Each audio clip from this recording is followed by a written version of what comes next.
I am a man shaped by hard work and responsibility. My character has been built through long days, heavy expectations, and lessons that demand accountability. At my core, I refuse to settle. I learn, adapt, and keep pushing forward, no matter the challenge. Pressure doesn't define who we are as individuals, but it does expose our true selves. In tough moments, people see the discipline and resilience I've worked hard to cultivate.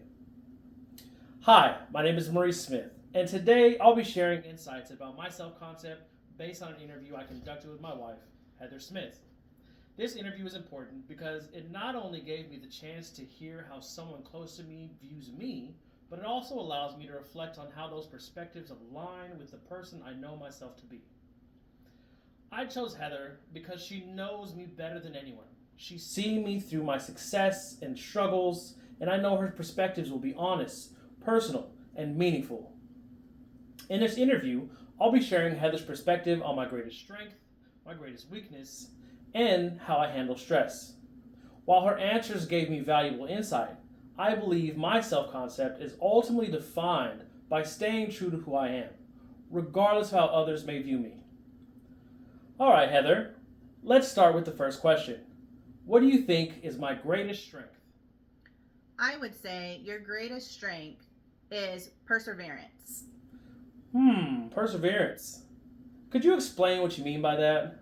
Sure, you don't allow setbacks to keep you down, even when life brings hardship or disappointment. You have a way of regaining your strength, refocusing, and moving forward. You don't quit when things get difficult, you just push through until you figure it all out. I can see that. I've always believed that perseverance is what shapes growth. While strength shows what we can build on, weakness is where we can improve.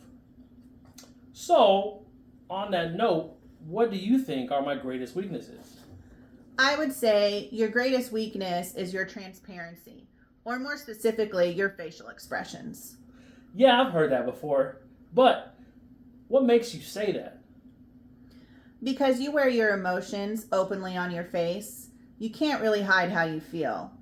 If you're frustrated, if you're excited, or if you're disappointed, it shows immediately. That makes you honest and genuine. But in a professional setting, I can imagine it being tough because people can instantly tell what you're thinking. That's fair. I know that about myself. While transparency can be a challenge at times, I think it also shows that I'm authentic and I don't pretend to be something I'm not. Now that we've covered both strengths and weaknesses, let's talk about how I handle stress. In your perspective, how do you think I handle stress? I would say through introspection. Introspection.